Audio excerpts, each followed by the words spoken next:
So tonight's probably the most exciting episode I've ever done. Tonight we're going to take these idols, these reptile gods, and we're going to prove that they are the line of Cain. They're the descendancy of Cain, specifically that serpent in the garden. We're going to show the pre-flood stories found in Sumeria, where Cain left Eden and became god of the Sumerians in these reptile forms, and they also worship these reptile forms. I'm going to prove this city where Cain did this, the same city where we find these grave idols, the same cities in Mesopotamia, which is east of Eden in the Bible, where Cain left to. We're going to prove that these temples were to these reptilian gods. They had like the Absus, the entrance to the underworld for Enki, for these gods, that the humans had artificial brain, cranial skull deformation, but also there were actual ones without the normal human sagittal suture, proving that they are a different species. What I'm saying tonight, ladies and gentlemen, is that I found the serpent cult east of Eden with physical evidence, as you see here, and then through my knowledge of the Bible, I'm tying it back to the line of Cain and the curse in the act in the garden, the sin of the garden, where Eve and Adam took of the fruit of the serpent, breeding or producing Cain, who the Bible calls the seed of the serpent, and a child of the devil. And we're going to see in Sumerian mythology, branch right out of the Bible into Sumerian mythology, where Cain and this serpent progeny creates a false religion, and then that is what is carried over the flood. And that's why there's so much confusion, because some of these entities survived the flood, as we talked about in our last episode. So this is just a YouTube intro to a Patreon episode, because it's a massive episode. I'm still working on bringing it to YouTube, to fine-tuning it. You can find it on my Patreon, which is in the description. It's also going to be linked at the end of this shorter video, shorter than most of mine. I get closer to an hour on most of my videos. So multiple places to find my link to Patreon. It is a free video. It's just, I find that YouTube is a place to put forward what I've fully completed and edited, more like an art form. And Patreon, I can throw out a lot of information. And it's also a place where if you feel led to want to donate to my ministry or help my ministry out, I always find that, I always thank God for that. I'm always appreciative of that.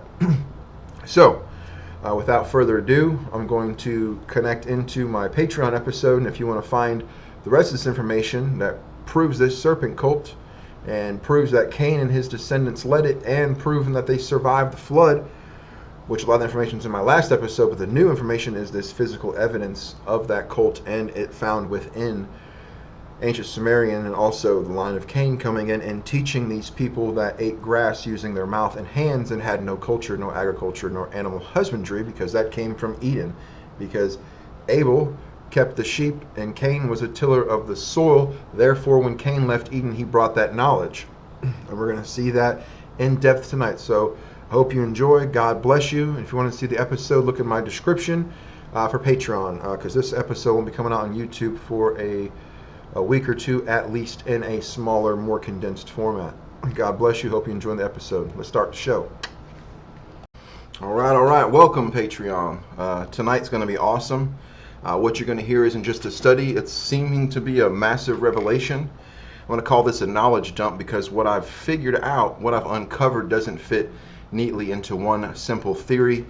They have to tie together. This is a massive trail of evidence, some of it physical, carved into stone, buried with the dead, carved into temples, carved into cuneiform tablets thousands of years ago, that points to something far more disturbing than just a mythology. What we're pointing at here is the reality of a serpent race, not just symbols, not just legends, but intelligent, sinister, reptilian human hybrids that our ancestors followed, feared, made idols to, and even worshipped as gods. And we're going to be putting a massive piece of this puzzle together, many pieces into one gigantic piece per se. To say it again, I found that physical evidence, or more correctly said, is I've put together evidence, including physical evidence, that proves there was or is a serpent race of intelligent yet dubious reptile human hybrids that the ancients followed, they made idols to, and partook of them and in worship of them as gods. And I believe I found many connections to the bloodline of Cain in the Bible. And in this episode, I'm going to connect starting from the serpent in the garden to the serpent seed it left in the form of Cain. And we'll expose the two creation counts found in Genesis 1 and 2, and finally answer that haunting question of who was Cain afraid of when God marked him and he left Adam and Eve? And what city did he build, and for whom?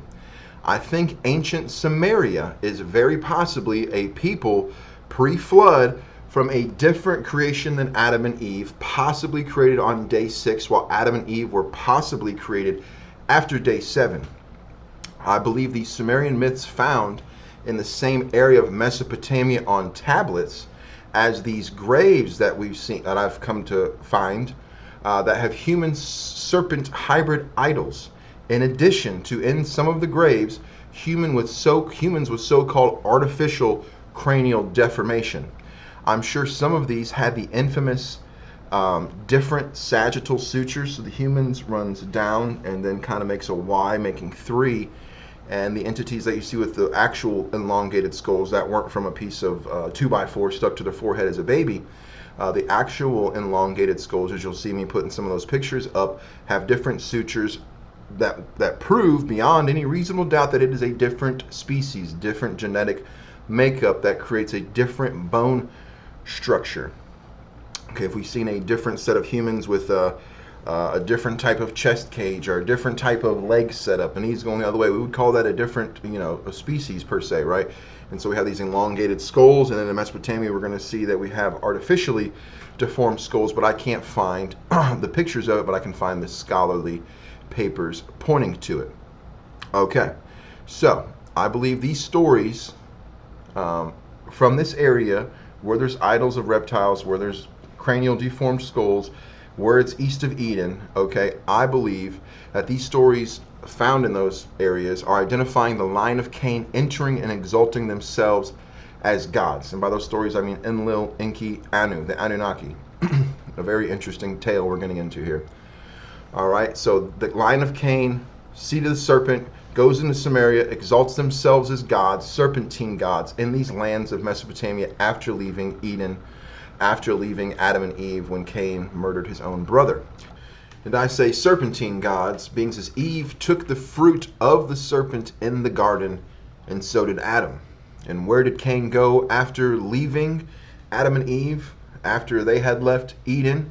He went east of Eden to either pre-flood biblical Uruk, famous as a city rebuilt by Nimrod after the flood, which I've brought up in many episodes, including the last one, aka Erech. The god worshipped there was Anu of the Anunnaki, as Uruk worshipped Anu and Inanna. And or as in these Sumerian stories, separately from that, he could be went to Eridu. Eridu was founded by Enki, and it had a ziggurat to Enki. And this city is also where Enlil, we're going to see in this episode, introduced grain and sheep and became a god along with Enki. Taught these people who were there, who were eating grass with their hands and mouths and had no idea of any type of culture. We see this culture bringing hero in this place where we're going to see grave sites filled with snakes, snake idols, deformed heads, and stories of snake gods. Enki, Enlil, Anu all had serpent children. And so we know that this is not the line of Noah, even though it's purposely meant to look that way once you start getting the other mythologies. This mythology is the closest thing I've seen to being biblical, but in the inverse way, with the story of Adapa, who made it to, angered the sky god Anu, and was brought back to heaven, and Enki, the god, tricked him and told him not to eat the water and the food of life from this other god. So here we are with two gods, one in the abyss, one in heaven, and the one in the abyss is telling him not to take the water and the bread from this god because he doesn't want him to have immortal life. So a lot of interesting things there. And so we'll move from there into the unthinkable, strange, almost alien-looking idols of serpent hybrids discovered in northern and southern Mesopotamia, buried with the dead, as if they were guardians or gods, and then those entities in their uniform are known as like guardians to the gate of the underworld, the king and gods of the underworld, and so on. Mesopotamia, once again, the land of the Tigris and Euphrates rivers, two rivers which are biblically named as coming from Eden, and it doesn't stop there. Across the globe, from Mesopotamia to Peru to Egypt, the same haunting signs appear. Elongated skulls, serpent cults, massive temple pyramids, ziggurats, sites built to honor and worship these beings. The evidence is scattered like a puzzle across the continents, and tonight we're going to put those pieces together from the top. So as I'm doing this research, I'm finding many crazy things, many side shoots, and today I'm going to once again give you information as similar to how I found it. So we're going to go all over the place today, but don't get me wrong, it's taken me many hours to put this in a tangible way that I can give you this information without being just hyper confused, right? Because this took a lot of time for me to put together in my brain. Okay, and this is the benefit of Patreon, is I'm going to be able to go all over the place because you guys want to be here, you want this information, whereas this like type of intro might fail on YouTube. So I'm going to ask you to tell me what ideas I should use to make this in a YouTube episode, what I should stick to. I'm going to minimize a lot of this down so you guys are getting a lot of extra information here today. So what I'm going to start with is AI is going to assist me in framing what I found. I could have just copy pasted, but I'm going to show you some of the benefits of AI. Chat GPT. I know a lot of people will say, oh, it's the devil. But everything comes down from, every good thing comes down from God, and everything is really based on intentions. You know, a lot of it is intentions, and you know, we tread on serpents and scorpions. Chat GPT often lies and hallucinates, but I have a brain and I research it myself. So remember this also, that Chat GPT gives me these answers because of the specificity of my questions, and it knows my level of knowledge, and it responds accordingly. I've asked it hundreds of questions on this topic that it plugs in to personalize my answer in one respect, and in another aspect it hides knowledge from those who aren't asking for. That's where I see it hallucinating. It'll give me contradictory answers in the same period, especially like on Google search when I'm trying to tie in the gods Enki and Enlil. It'll have myths that say the answer, and it'll give it to me, but at the answer up top it'll say no, they're not related, and then it'll go on to show me exactly that they are related in the exact way that I'm asking, and so they call that hallucinating. So just know I can't, you know, you can't just use AI to do all your research, nor did I. I'm researching and reading the actual myths that we're going to read today. You also have to give the AI rails and a guideline to be able to keep within your area of research. All right, so let's go ahead and pull that up. So this is about the time I put it all together and I asked so many questions, and I'm like, wow, the connections are there. So here you see me telling AI that I figured out that the serpent in the garden led to this Ubaid culture. The Ubaid culture is the one with the serpents, serpent idols, deformed skulls in Mesopotamia. They say that's where the Sumerian king list said the first city is Eridu. And then the archaeologists say that this serpent worshipping cult also started in Eridu. AI said, that's very interesting, Zach. Let's unpack it carefully. And the serpent in the Garden of Eden, Genesis 3, is typically seen as Satan, or a spiritual being working through that serpent and introducing disobedience to God's order. Now, if we try to trace that symbol into archaeology and early Mesopotamian culture, the Ubaid period, circa 6500 to 3800 BC, it does in fact show striking serpent associations. The Ubaid lizard, serpent, snake people figurines have found greenish clay figurines with elongated heads, almond eyes, snake-like features. Many are in ritual or maternal poses, holding infants, nursing them, and are enthroned, suggesting a fertility or a cultic role. Entities are found in the area where Inanna and Ishtar seems to be possibly the one after the flood. Could have been Inanna surviving. I don't think that though. But so you have this fertility figure, right, that starts off the role of the gods. And here we see her in her serpentine form, which seems to be often hidden. So these figurines are often linked to the early fertility goddess worship and possibly a priestly elite who associated themselves with reptilian or serpent-like beings. These serpent-like beings seem to be Enki, Enlil, Anu, because these are found near those temples in the pre-flood period. The Ubaid period is pre-flood. Okay, connections to that later religion.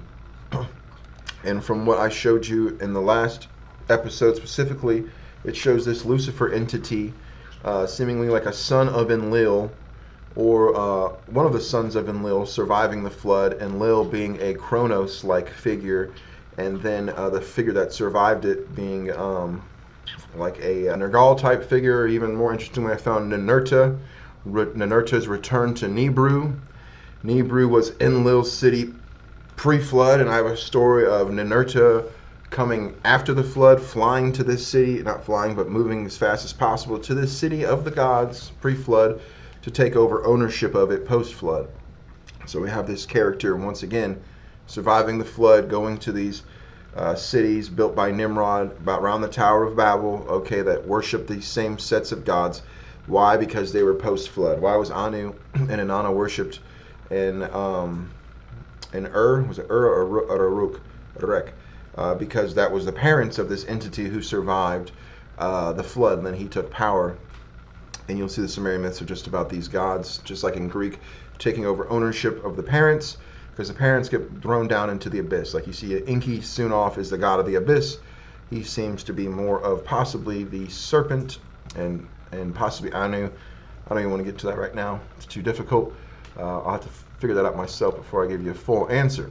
In terms of your question, yes, you could say that the serpent imagery in the Bible lines up with the serpent-oriented cults that appear archaeologically in the Ubaid period, which becomes the cultural foundation of Mesopotamia. All the religions are based on this serpent cult. The way you're framing it, the serpent in Eden leads to this culture. Okay, so I think the line of Cain, as we'll see, comes into this culture, and in those first myths, they're literally eating grass with their teeth in their hands, and in comes this culture figure, Enki and Enlil, who have all this serpent imagery, and bring in this serpent cult to this people who seems to be from the Genesis 1 account instead of the Genesis 2 account. Okay, so basically here's how I'm telling you when you say give it rails or frame the story. So as you see over on the left, I've had to go through tons of different questions, and a lot of those pages have tens of questions. And so that's where the AI knows what I know and is helping me to put it all together. You're framing Cain not just as Adam's son, but as the offspring of the Nahash, which is the serpent in Eden, and connecting him to Mesopotamian culture as a bearer of forbidden knowledge, especially agricultural. We'll see over and over again these initial gods are agriculture gods. They're serpent gods.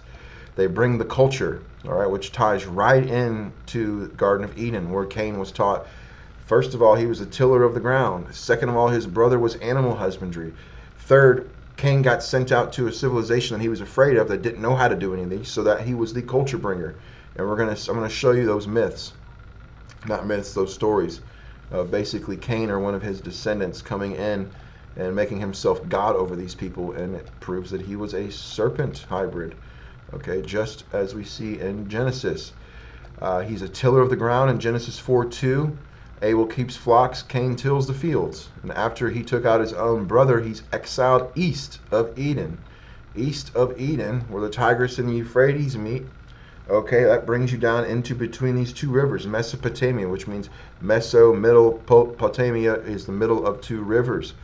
Okay, so that's where he went, and that's where the Tower of Babel is, that's where Ur is, that's where Erech is, that's where Nippur is, the city of Enki, Enlil, Anu, Inanna, and so on. Those cities are east of Eden, which is where Cain went with his knowledge.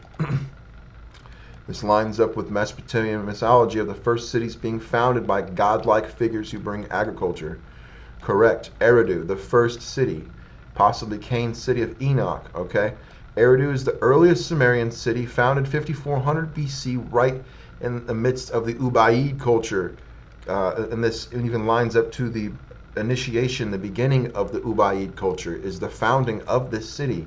Okay, this is the city where Enki and then Enlil gave them culture. Enki being the god of the abyss and has tons of serpent imagery. Okay, and his son is a serpent. Is a serpent. Nishkingal. We'll look at him. A big serpent that lives in the underworld. Kingship descended from heaven, and we'll see that in the kingship, the Sumerian kings list. It starts in Eridu. The first king is Alulim, who ruled when kingship descended. I don't think this is Adam, because this is a different civilization that this serpent cult got brought into. Alulim, I think, is a native who they propped up as king, gave him knowledge and power and position for them to basically, teach their religion, become like gods over humans, and make them start worshiping this water serpent, Enki Ea. Because you'll see in Eridu, there's a ziggurat dedicated to Enki, and it has a connection to the underground springs, because that is a entrance point to the underworld, watery portion of Enki. Because even the Bible says that there's waters underneath the earth, and do not make images of the gods therein. That's in the Ten Commandments. Why is it in the Ten Commandments? Because you got these entities swimming around down there, made by God. Well, initially made by God, then they went kind of crazy.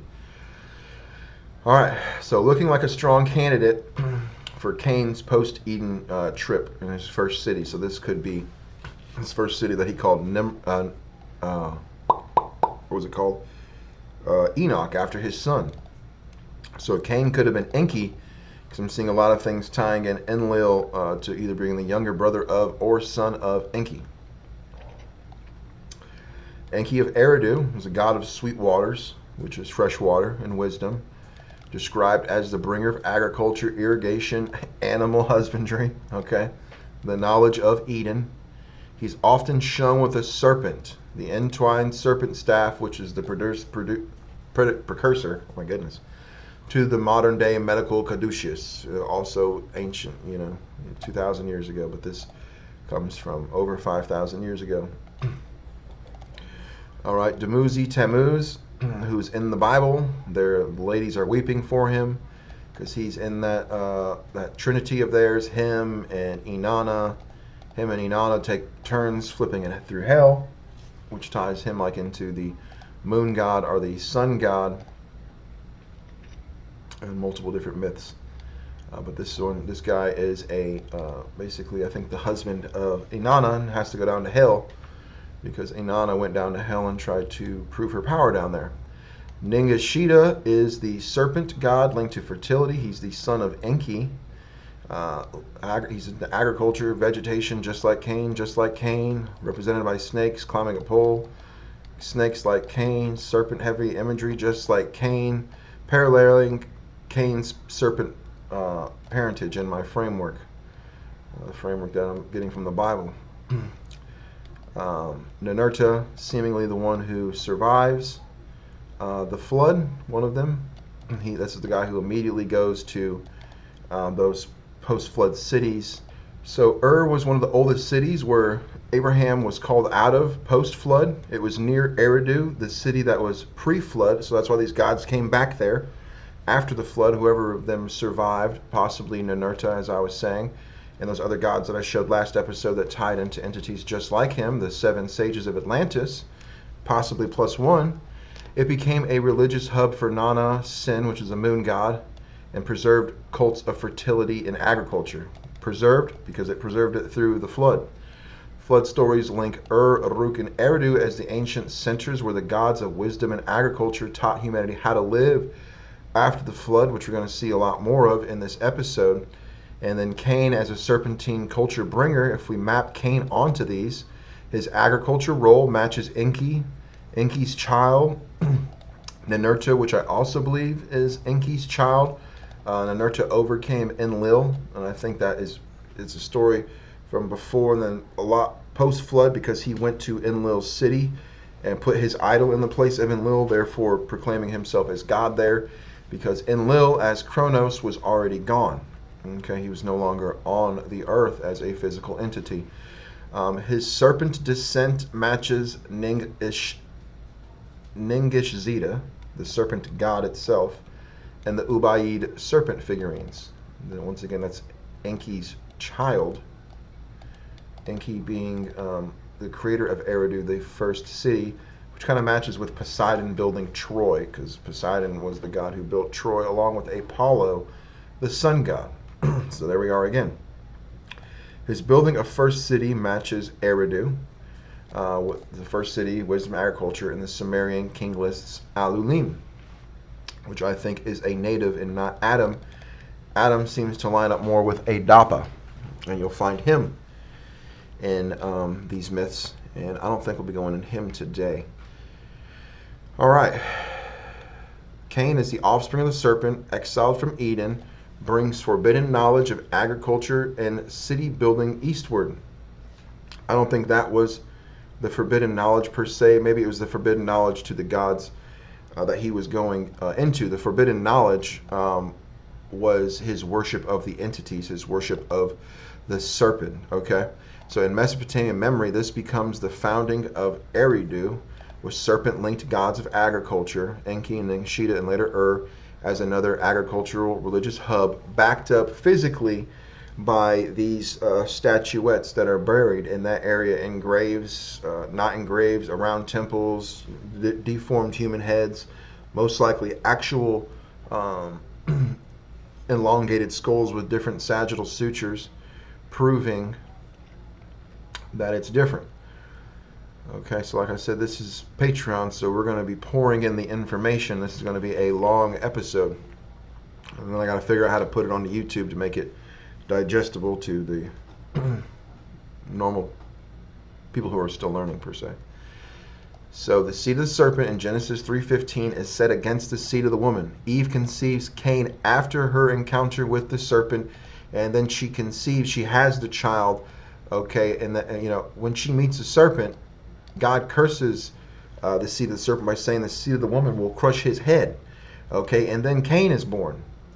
Okay, so God's identifying a seed of the serpent. So either we're fighting, I haven't seen us fighting any serpent humans in a long time. I'm identifying it today back in culture, but this seed of the serpent has entered humanity, and it's now more spiritual because you can't see it as you used to be able to. Eve says, I have gotten a man with the help of the Lord, which is with the help of God. So, and I've shown that before where it points to her identifying the Lord, and a possibility in Hebrew of identifying the Lord, what she thought of as a God, as the father of Cain. And, scroll through some of these, let you read them.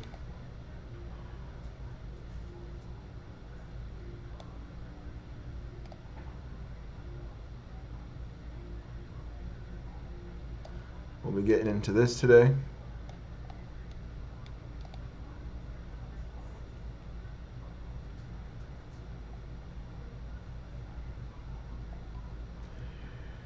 All right. So good stuff. So it definitely helps. But let's get into the actual documents themselves. All right. So let's back up, and we're going to look at the biblical possibility, the biblical opening up to make this, what I'm saying, possible biblically. Because I'm not doing this to prove mythology. I'm doing this as comparative mythology to prove the Bible true. And so we're going to go ahead and look at the Bible and see what that says. So just as a general rundown. So starting with Cain, after Adam and Eve partook of the fruit of the serpent with the serpent and of his tree, which I speak of in this episode, identifying the biblical story and Hebrew, which really points to the possibility of Cain being a literal child of the serpent in the garden. Crazy enough, Cain, who as Gary Wayne laid out beautifully, started the mystery cults. Well, this mystery cult revolved around human-reptile hybrids who seem to have the nature of the beast, more so than human nature, based on their actions, based on their history, and on their biblical position and their ties to the devil. Also, their god Satan being the leader of the beast kingdom is another thing. I point that out to bring forward the possibility of Genesis 1 and Genesis 2 being the creation counts of two different types of mankind, which if so, the cattle and the beasts were made on day 6, along with the humans, with the male and the female created at the same time. So Genesis 1:26, the Lord God created the male and female in the image of God. He created them together, right? And then the Sabbath comes, the 7th day, and then comes the creation account of Adam and Eve separately, and then comes the creation of the Garden of Eden, whereas in Genesis 1, the creation of the trees comes before the humans, and then in Genesis 2, you have these two created separately Adam, and then from his rib cage comes Eve afterwards, after he names animals and such. So that they're created separately, and then they're set in a garden that God creates after he creates them, interestingly. Okay, so if that is the case, that would leave a possibility of 1,000 years for this beast, which is this walking, talking serpent, to become crafty over a different species, a different culture, a different race of mankind. So 1,000 years with a serpent race, with a over on top of, or mingling with a different race of humans, and then enters Adam and Eve. So when looking at Genesis 1 to Genesis 2 in Hebrew, two different words are used for Adam. Also in Genesis 1 we have Elohim creating humans at one time. In Genesis 2 we have Yahweh Elohim creating Adam and Eve separately. So for the reason of simplification, let me once again show you how ChatGPT helped. So here I asked AI the question, and I've done the research myself, because you can't depend on ChatGPT or AI. It says, yes, you're picking up on something that has been noticed for a long time in biblical scholarship. Let's break it down in Hebrew, which is, in comparing Genesis 1 to 2 in the Hebrew, does Genesis 1 identify the Elohim as the creators of the humans, whereas in Genesis 2 it identifies Yahweh Elohim, which is the leader, the Lord God of the angels, of the heavenly host, of the spirits, of everything. Genesis 1. The creation count of Genesis 1 to 2 consistently uses the divine name Elohim. Example, and Elohim said, humanity is created in Genesis 1:26 to 27. Then Elohim said, let us make man in our image. Here the title is plural in form Elohim, though grammatically often treated as singular, referring to Israel's God. But the wording let us make has fueled much discussion, whether it reflects a divine council, a majestic plural, or something else.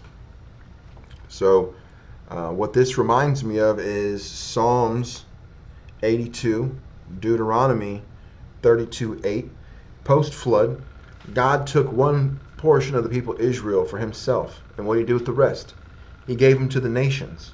The other gods were the divine council over the other nations.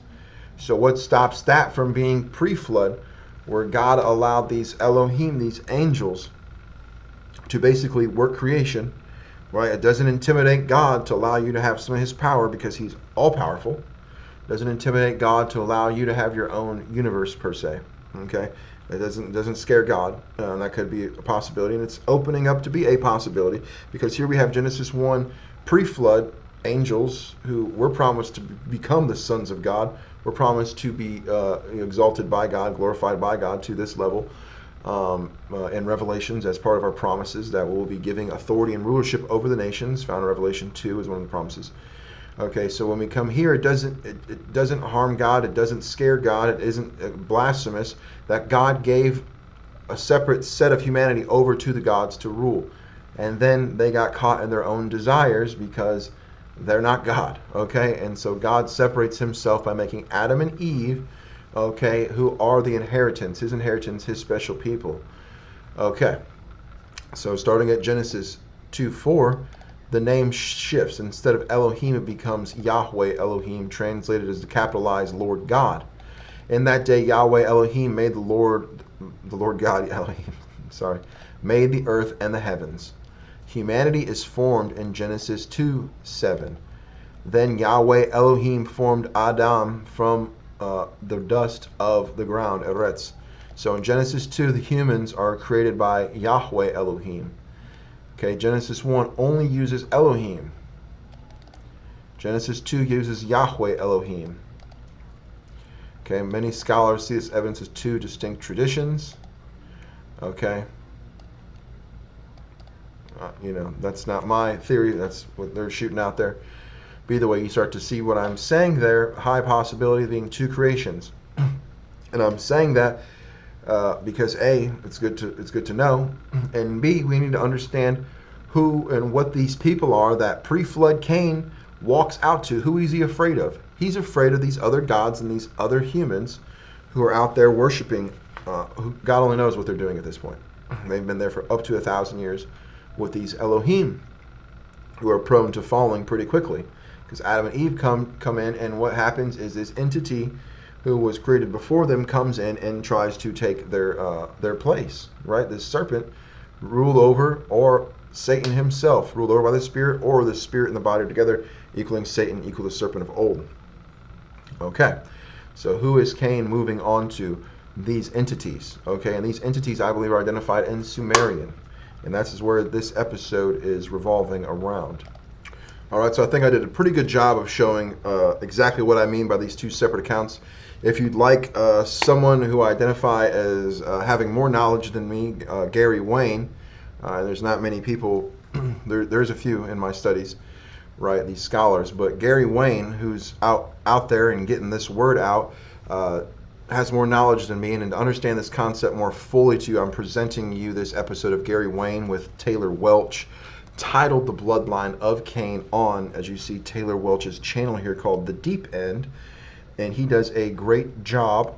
So let me just play a little clip. Everything that's written in the Bible is important, there for a reason. What the opposing adversarial forces do is they copy everything that God has done, and they create a counterfeit of it. You have two Enochs. One is the son of Cain, firstborn son, and then you have son of Jared in the Sethian line, which comes several generations later. Jake, my brain's just breaking like everybody else's right now. I look at... And so I suggest you go and watch that if you're confused over the difference between the Genesis 1 and Genesis 2 creation. This will also give you more backstory on Cain, the bloodline of Cain, and I definitely highly suggest that you follow Mr. Gary Wayne. Look at the mystery cults, get his book, The Mystery Cults Founded by Cain and His Son Enoch, which gives you a lot of the backstory that I can't present every single episode as we get deeper into this subject. And so what I'm saying is that we have two ideas here. Let me make that background better. That we need to move forward. The talking serpent with limbs from Genesis 3, interbreeding with humans, very possibly creating Cain, and if not for sure, by Genesis 6 or by Cain's 7th generation, they were definitely interbreeding with these entities. The Bible and all ancient mythology that I'm finding right now points to it.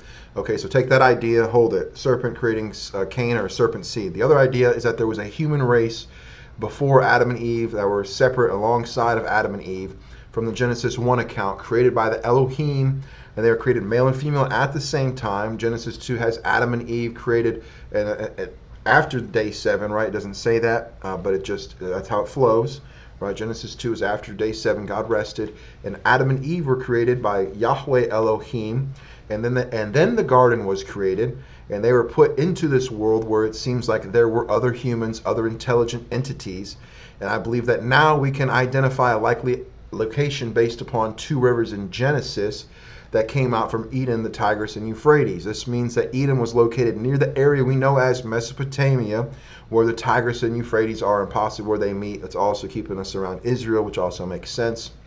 Which leads us to Mesopotamia, where these insane idols were found. And so I said that and came all the way around back again, because I know this is a difficult concept. And so now let's start diving into these ancient sources. If you haven't been inside, I highly suggest it. It's the electronic text corpus of Sumerian literature. It has lots of it. To find the deeper stuff, to find the small tablets, to find things that really connect the dots, you will have to get into academic files, which are a lot of times hidden behind paywalls. We know why that is. But on this site, you can get that. You can get the composite text. You can use AI and Google to help you translate that to give you the more full story, where a lot of times they might be hiding stuff. Like you see where Ker here, a lot of times they'll say Ker is a mountain, but one strong meaning for Ker is the underworld, because there's another name for mountain, and that's Hersage, which is it means like a mountain range, whereas Ker could mean like the mountains of the underworld, or the underworld itself. Okay, so what this poem is identifying to me is an entity coming into a civilization that, as you see, eats grass with their mouths like sheep. Doesn't even pick up the grass to eat it, but just gets down there and gets in it.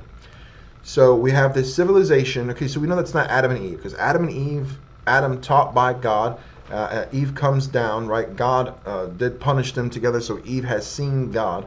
Okay, and then they taught their sons Seth, Abel, Cain, and then they passed that information down. Okay, the line of Adam and Eve are not eating the grass with their mouths. Okay, this is identified, I think, the Genesis 1 population who were made by these Elohim, these gods that have passions, okay, that have wills, that have the ability to be good and evil. And so it seems like they did not want their people to be able to know how to grow their own food. They just wanted them to worship them as gods. Basically, they wanted them really subservient. Okay, so we have in this poem an entity named Enlil, and his brother or father is Enki. Okay, and we're in Eridu. Oh, this is just in Sumer. Sorry, we're just in Sumer, General Sumer here. This is Enlil coming into Sumer, into these people that are eating like sheep. And Enlil brings this serpent cult. Enlil builds his, ziggurats and such in the same area, Uruk. He builds it in Nupar, which is actually closer to Babylon. Okay, and so this is him coming in to these people, bringing culture. And then you'll see his culture is agriculture and sheep. And so that ties us right back into the Bible. This entity who knows how to grow and knows how to do animal husbandry, this is where it comes from. It comes from God teaching them in the garden. This is why all of a sudden, that shows up. And this also is why the Sumerian language, you can't really tie it back to having an origin, because it was made by the Elohim and it was separate from the origin language that was brought in by Adam and Eve. So let's go ahead and read this now that you see what I'm getting at. All right, so men used to eat grass with their mouths like sheep. In those times, they did not know grain, they did not know barley or flax. An, who's Anu, Anunnaki, the chief one, brought these down from the interior of heaven. Enlil lifted up his gaze as a stag lifts its horn when climbing the terraced hills. He looked south and saw the wide sea. He looked north and saw the mountains of cedars. Sounds like he's in Israel. Enlil picked up the barley, gave it to the mountain. He piled up the bounty of the land and gave the barley to the mountain. He closed off access to the wide open hill. He something its lock, which heaven and earth shut fast. It shut fast that bolt which, da-da-da. Then Nenazu, as we're going to see, is a son of Enlil. And Nenmada is also a son of Enlil. Okay, Nenazu, this is a god of the abyss. Okay, and both highly tied into snakes, which ties Enlil into the snakes, which means he's not of Yahweh. That Yahweh didn't send somebody around making idols of serpent races. No, he punished the serpent in the garden. So that's where we have the division. These two serpent brothers, sons of Enlil, right? They say, let us go to the mountain where the barley and the flax grow, the rolling rivers, where the water rolls and wells up from the earth. Let us fetch the barley down from the mountain. Let us introduce the barley into Sumer. Let us make barley known in Sumer, which knows no barley. Nenmada, the worshipper of An, replied to him, said, since our father, so their father is Enlil, has not given us the command, how can we go to the mountain? How can we bring down the barley from the mountain? How can we introduce the grain into summer? How can we make barley known in summer, which knows no barley? And it says, come, let us go to Utu of heaven, who as he lies there, sleeps a sound to the hero, the son of Ningal, which takes us in some crazy places. Remember our last episode, the son of Utu is the one who survived the flood and went immediately to Erech, Meshki, and Gasher with Nimrod, a city of Uruk, went there. So I'm finding a lot of information of these gods surviving in Sumerian, going to these pre-flood cities to set themselves up post-flood and declare themselves as gods and declare themselves as being the ones who took out their own parent lines. Okay, that's just their pride and their arrogance and their wanting to be as gods on this earth, forcing human worship of them. But I don't worship snakes. God says that I trample upon any evil snake or serpent, so I don't have anything to fear. They shall by no means hurt you. That's why this doesn't scare me. Even when I was young, I caught 30-something snakes in one day in Nebraska. I never heard them, but they are subject to God. I am not subject to them, praise God. All right, moving on. So, to our point about this possibly being some hybrid from the line of Cain showing up in a Sumer after leaving the garden with this knowledge, we've just read about Enlil at first here in this Sumerian tale hoarding the grain on the mountain.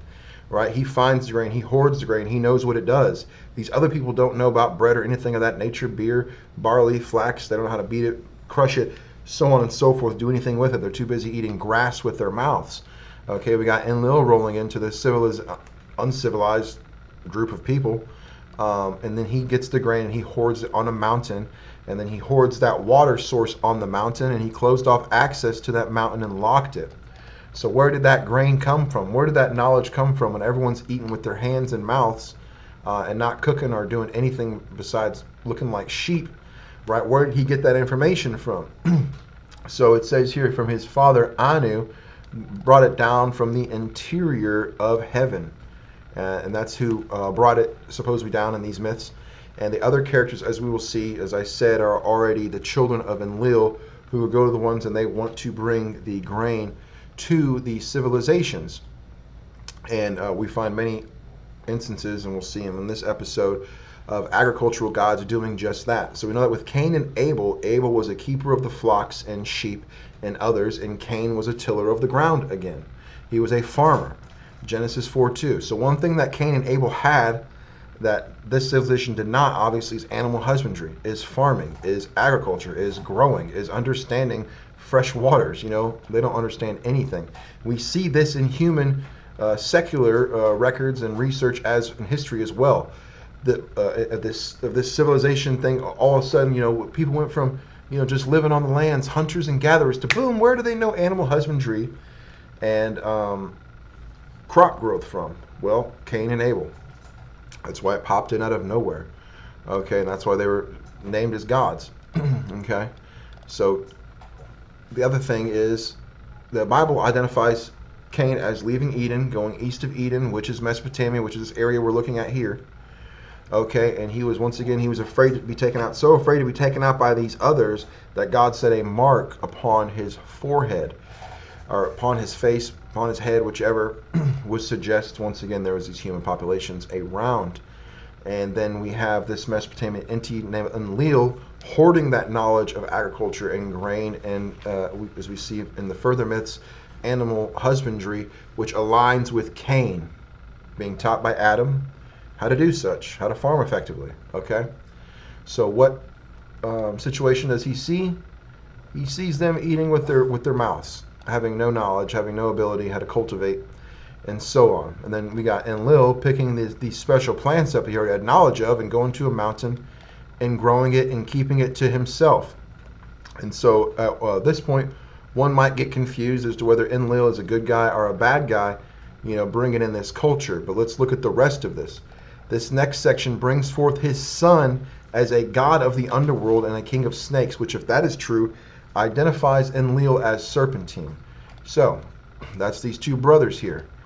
And Neazu said to his brother Nenmada, let us go to the mountain of Enlil, where he's doing all this. And then let's take his barley and grain and flax and bring it into Sumer so we can be known as gods, right? So we can make our name known. We want our name known, just like in the Tower of Babel. Let them know our names, right? They have that pride. They need to be recognized. All right, so let's identify this Nenazu. Take it over to Wikipedia. Okay. And it says Nenazu was a Lord healer. All right, we can stop right there. Rephaim, who are defined as Nephilim in the Bible, are known as healer, Lord, the word Baal Rephaim, okay? Immediate tie right into the Bible. He was a Mesopotamian god of the underworld. Well, that's strange. He was also associated with snakes and vegetation, and with time acquired the character of a warrior god. Break. Okay, Enlil coming in, as I'm saying, a descendant of Cain, which means serpent seed. And what is he associated with? Snakes and vegetation, as we've identified Cain with over and over again. The tiller of the ground, child of the snake, the serpent seed. Genesis 3:15. And he was associated with the queen of hell, the queen of the great earth. And see that word Kur there? The goddess of Kur.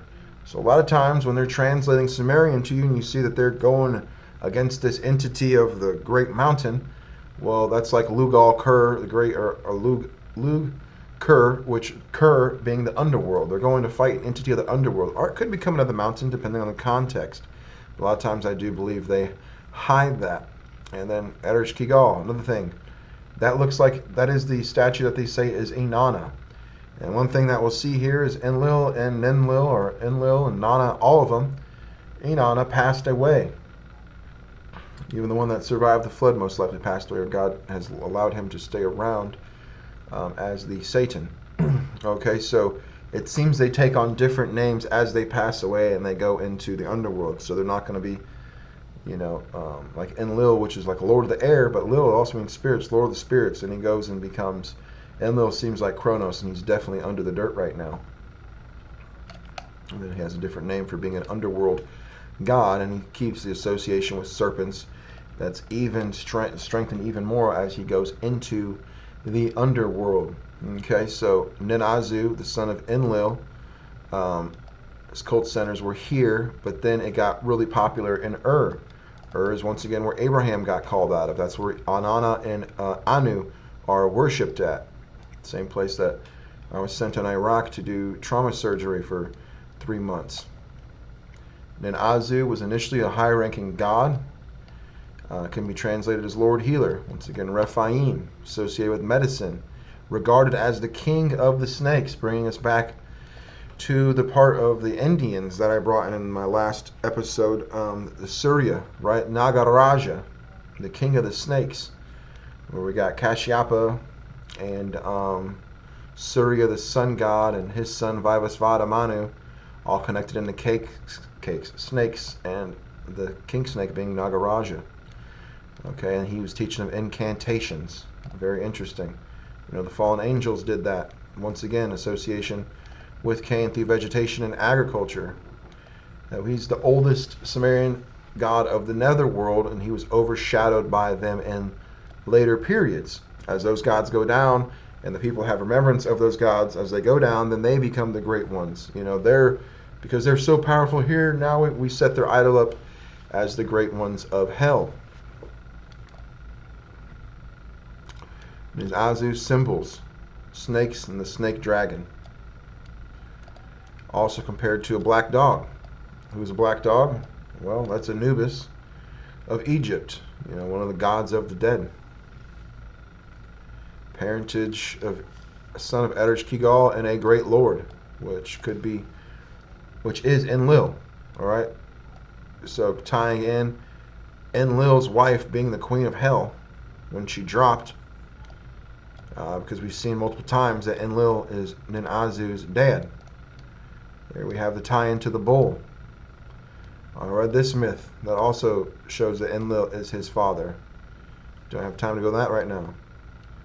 Okay, this is his brother that we just saw in the story of the grain being brought to Sumer. That's his brother, who was a snake charmer. Also has a connection to agriculture, because Cain was a tiller of the ground. And these serpents were known for being like storm gods, gods of the underground water, gods of the rain, and so on. So he doesn't have a Sukal, which is a attendant deity, but it is possible the viper god is his Sukal, right?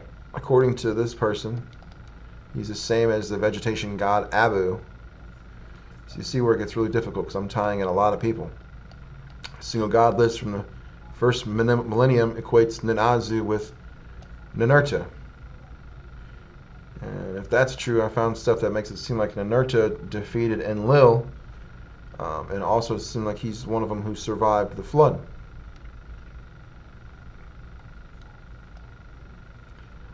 Okay, and they're being tied into the god of death.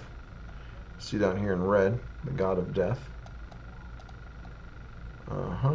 And then he's tied into... Okay, where's it at? He's tied into Uruk. Okay. He's tied into Uruk, which is a biblical city. Okay, yeah. His primary cult location was between Ur and Uruk, which is where the Tower of Babel was built post-flood. So you have these gods that are proclaiming them, or these entities of the line of Cain, from before the flood, proclaiming themselves as gods, and then they returned to these cities post-flood and created Tower of Babel, which was trying to get all of them to worship these gods again. They said nothing would be Nothing would stop them except for God, because he can snap his fingers and stop them. He can tap his toes if he wanted to. So we got them going between Ur and Uruk, biblical cities. Uruk was built by Nimrod, Genesis 10. And in my last episode, I showed that there's an entity that survived the flood, the son of Utu, the sun god in Samaria that we just went through, survived the flood and went back to Uruk, seemingly to help Nimrod build and start this pagan cult.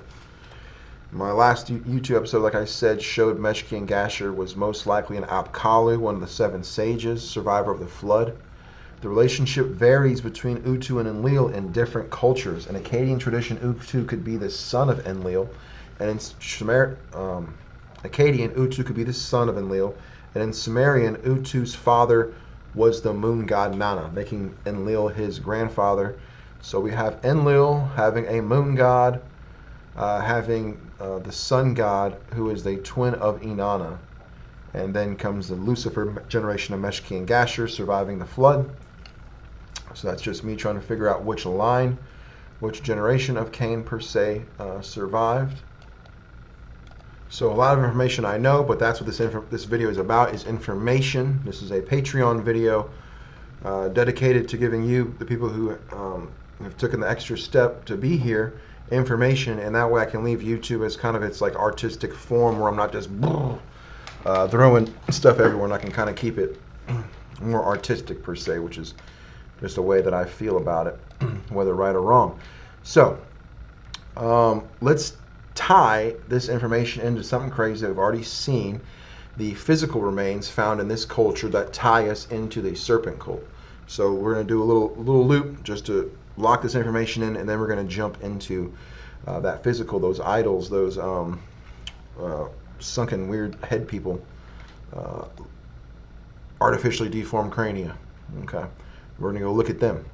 So we see here Enlil coming into Sumer, and then we're going to see the first king, the first city was Eridu, which we've been studying. Eridu was made by Enki. Okay, so the kingship descended from heaven into Eridu, which is made by Enki, and then later came Nippur, which was the city of Enlil, making Enlil a little bit older than him. So let's look at Eridu, just to lock that in, a Sumerian city in ancient Mesopotamia, now Iraq, known as the first city in the world by the Sumerians, founded around 5400 BC, home to the temple of Enki, considered the god of wisdom, the founder of the city. Okay, and I'll let you know that his temple had something called the Abzu, which was a deep underground well that was a connection point, a gate to the underworld. And his palace was known to be able to be found through that. And what was his palace? Was sitting on the piece of land that connected the below the sub-Earth ocean, which Harvard found in a study 20 years ago or something. But it's been in mythology forever. There's a sub-Earth ocean, and his palace is on that liminal point, that borderline between the two. And then as we look at the serpent cults, Eridu was one of the world's first city, found in the Ubaid period. And the Ubaid period is what the serpent is defined by, those serpent idols, those decreamed cranial. That's what it's defined as. So Eridu started as a serpent cult. So whatever Enlil and Enki brought in was a serpent cult, was actual serpents. That's probably what they look like, is these horrifying entities. Okay, you can find a bunch more, but we're going to look at the entity who created Eridu, Enki, and see his ties into the serpent. Okay, so the entity that created Eridu, where we find these idols and serpents, right, and all these cuneiform tablets, the concept, what I typed in was the tie-in between Enki and the serpent. It says it arises from the idea that the Sumerian god Enki is a prototype for the serpent in the biblical Garden of Eden story. Enki, the Mesopotamian god of wisdom, right, the tree of the knowledge of good and evil, and fresh water, is linked to the serpent because of his role in granting knowledge to humanity, which led them gaining the ability to think and reason, much like the serpent in Genesis. His name, Lord of the Earth, and association with a garden-like setting further contribute to his comparison, making him an ancient antecedent to the figures of Lucifer and the serpent in later Abrahamic traditions. So that's one of the things that's difficult while studying this, is this information is old, very old, and you see it's just basically the inverse of the Bible. Enki, like the serpent in the Garden of Eden, is best known for bestowing knowledge upon humankind. This aligns with the idea that the serpent offered Eve the apple of knowledge, which gives humans the ability to distinguish between good and evil. In Sumerian myths, Enki was associated with serpents, like we showed his children, and we'll see even more his children are serpents. He even took the form of a great serpent, or lived in a garden set in with trees, similar to the Eden narrative. His brother, sometimes seems to be his son, Enlil, opposed Enki's actions, which led to humankind's expulsion from the garden. This can be seen as parallel to the condemnation of the serpent in the Bible. Okay, so that's where some people think that this inspires the Abrahamic religions. All right, so putting this together, we have kingship descending out of heaven in the Sumerian kings list in the pre-flood era into a city named Eridu that worshipped an underground serpent god named Enki. And let's have a crazy look at what was found in this city named Eridu, and this is where it starts to get really crazy. Okay, this male figurine that we have here. Try to zoom on it to get where we need it there. During the Ubaid period, the population of Eridu buried their dead in a large necropolis outside their settlement that have only been partly excavated. The 193 graves found between 1947 to 48 represent only a small sector of the necropolis that extended well beyond the excavated area, with about 800 to 1,000 graves. So this is Eridu. This is what they're finding in Eridu, where civilization first came as this serpent-looking entity. Bodies were usually laid in these boxes, placed on bricks, and these different burials do not appear to indicate a deliberate social differentiation.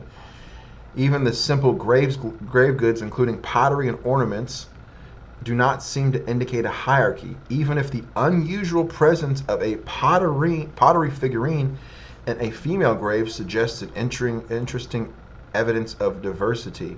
This rare representation of a naked male figure with legs joined and arms folded in the same position as female figurines of the period is holding a scepter in his left hand. The application of pastille in relief on his chest and shoulders may suggest a garment. The unusual elongated shape of the head has been compared to similar artificially deformed skulls found on a few sites in central northern Mesopotamia, dating from the late Halaf Ubaid period. This practice, only reserved for certain individuals, has been interpreted as a mark of distinction in communities whose social structure was becoming more complex. So you see those little word trickeries they use to hide what's going on. Let me pop up this webpage here. Sumerian Stargate. Where they found this? Back in the 1920s, a Stargate was allegedly covered. Where's that? Uncovered underground. We're going to the stars underground, ladies and gentlemen. Even though we keep finding these underground serpents, this alleged Stargate is supposedly taking us to the heavens. Now, I don't say that I completely take away that belief, being as that there are angels who come down out of the heavens, but they're not aliens, that's for sure. Stargate's buried under the sands and underground in Iraq, and here we come to, I believe that's going to be Enki. Okay, maybe that's the Sumerian Noah they're saying, but Enki's usually in the Absu. And here we have in this box going down into the underworld, flanked by two guards going down into the underworld, and they're saying could have served as an astronomical purpose, entity going underground. Strange reptilian figures. I wonder what that is. Look at that. Al Ubaid. That's where we're at, near Eridu, belonging to that Ubaid period, which is right as we noticed where this serpent entity comes in which lines up with our Bible, predating the Sumerian culture. The Sumerian culture didn't really have culture. They were eating the grass with their mouths, not even using their hands. So I don't know if they've understood what culture might mean. Labeled as ritual objects, just to kind of hide it from you, as we see their strange wording on things. And the most compelling is a female figure on the right feeding a baby, looks like baby alligator. Look at her head, elongated head, elongated skull with some type of crown. That's actually pitch or bitumen stuff, the same stuff they used on the ark. They used to decorate these figures, and their hair. And look at that mask on the left. That's slightly terrifying. Okay, but what we do have to remember is, what did God tell us? God said, "I've given you all authority, all power,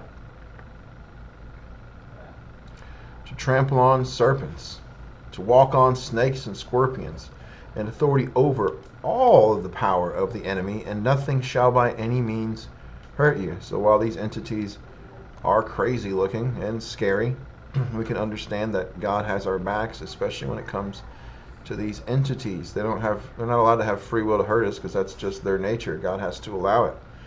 It's located near this Tel Ubaid. I'm just going over another, this is from Britannica, so slightly scholarly, just to show that Al Ubaid, this ancient site where they find all this weird stuff, is near the ruins of Ur, putting it near the ruins of the Tower of Babel in Uruk, the city that Nimrod built. And as we go over here, just to show you, you have to forgive me, it changes every page. It was located near Ur, 7 to 15 miles away from Ur, where Abraham was called out of. And it was not near Nippur, which was the city near Babylon, which was Enlil's city. So Eridu, the first city, was to this underground, underwater serpent god named Enki. Here we go again. Let's look at this, which we've seen, but let's go ahead and get some more detail on it. Alright, found in Ur, female. We've seen the male figure. This statuette from the late phase of the Ubaid culture was found at Ur. Okay, so that's where Abraham was called out of. These are probably some of the idols that they were building and looking at back then. This is what the Tower of Babel, look at my last episode, that Lucifer character that survived the flood with Nimrod. This is the cities and stuff they went to build. And it says here that the figurine has an infant, is triangular in shape with broad shoulders. As you see in the pubic area, it's saying. You'll see that in the human figurines as well. You see that right there. Denotes the female, anatomy per se. So it suggests fertility goddess. And however, the symbolic meaning is still unclear. We do not know with certainty if it's a human or divine figure. Most likely to be the latter due to the non-human face, which looks like a reptile. So you can go ahead and start searching up lizard figurines, and they're found around Eridu. Got this other civilization, the Chogamami, which has some interesting looking characters there as well. So I wanted to pull this up because, where's it at? It's going to help tie us into. So we'll get some zoom in pictures of the same entities, multiple idols found in these grave sites, right? But here's what I wanted to look at. In many ancient cultures, there are tales and legends that speak of lizard-like entities communicating with the people. The Hopi Indians of northern Arizona have stories that date back hundreds of years, speak of their snake brothers who built underground cities in Arizona, Mexico, and Central America. In addition, the Toltec Mayan god and Gucumatz was referred to as a serpent of wisdom who played a role in enlightening human beings. The Cherokee and other Native American tribes also have tales that refer to a race of reptiles. In India, their sculptures and legends speak of the Naga, reptile beings underground, spending time with humans sometimes. Indian texts also refer to a tribe of men called the Sarpa, a reptilian race with snake-like noses and serpentine legs. In Japan, it's called the kappa. Also in the Middle East, what we're looking at right now, who range from jinn to dragons and serpent men.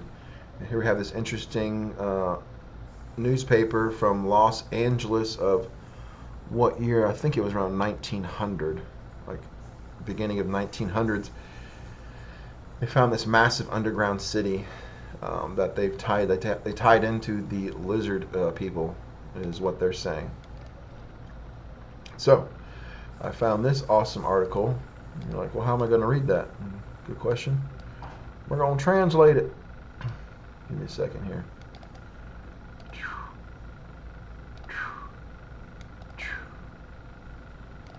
All right, so we're going to finish this episode by reading something by this Czech guy that puts it all together.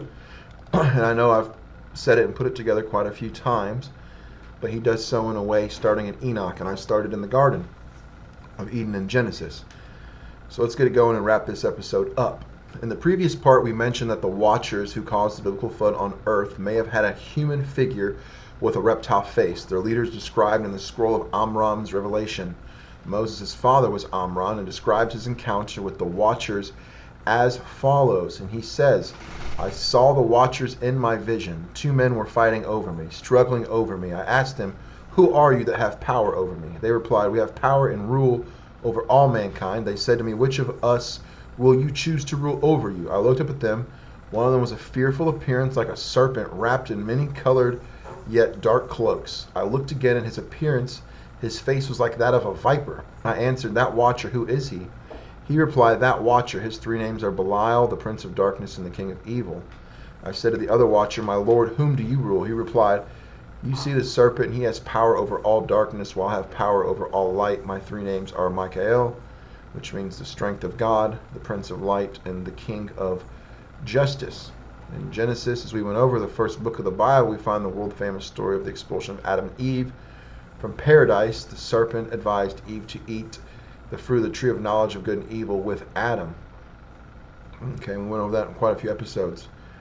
All right, so she eats from this serpent, and his tree takes his fruit. And here we're describing the serpent as a beast of the field, the most cunning of the creatures living on the earth. And as we went over a few times, he did not crawl because God cursed him to crawl and eat dirt. He either walked or flew. We see multiple mythological entities. There's flying snakes, which are Seraphim from the Bible, Isaiah 6. Also found in Revelations and Ezekiel 1 and 10. As punishment, this being, the serpent, was cast out from all creatures living on the earth and had to walk on his belly and eat dust of the earth until the end of his days. And that was his curse from the garden, and we don't really see that entity much since then. And I'm guessing that Genesis 1 creation, that civilization that was eating with their mouths, did worship them as gods. And maybe that's one of the sin. That's the sin of these entities. And they tried to do that to Adam and Eve, and God stopped them. Okay, behold, these are the names of the angels. The third is Gadriel, who showed the children of men all the plagues, who led Eve astray, who showed the children of men how the instruments of death were made, the shield and the breastplate and the sword for war, and all other instruments of death he showed to the children of men. From his hand comes death upon all who dwell on the earth from that day on forever. Right, this book is called 1 Enoch. It confirms that the serpent Nahash from Genesis was the Watcher Gadriel, the son of heaven. It also confirms what follows from the book of Genesis. The reptilian Watchers influenced man mainly through human women. People listened to them, worshipped them, and the result was their destruction and the destruction of the entire earth. There's also a certain parallel with the earth and the underworld. As punishment, Nahash had to crawl on the ground and eat dry dust. The guardians were punished by being thrown into the depths of the earth. And as we see Revelation 12, that great dragon was cast out, that old serpent called the devil and Satan, which deceived the whole earth. He was cast out into the earth, and his angels were cast out with him. And he laid hold on that dragon, that ancient serpent, the devil and Satan. And that's when he is thrown and locked back into the earth.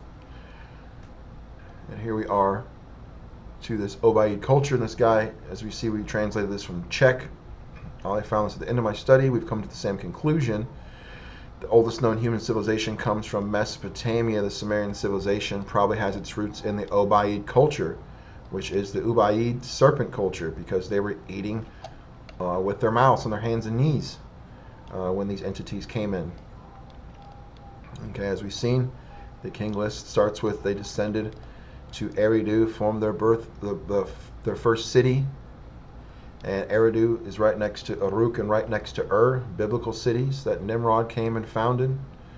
Was supposed to be the seat of the biblical hunter Nimrod, and he was king of the first human empire after the flood, symbol of pride and unnecessarily killing. He killed animals not out of fun but for excitement of hunting. Consequence of the activities of the Watchers, because animals are awesome creatures, and God made them to commune with us as we commune with God, and instead we do terrible things to them. We allow terrible things. This whole world is so completely broken. People opposed the divine order. The heavenly beings descended, confused the language of the people. Humanity were scattered all over the earth. It is no coincidence that from the Ubaid culture, the statues of human figures with reptilian faces have been preserved.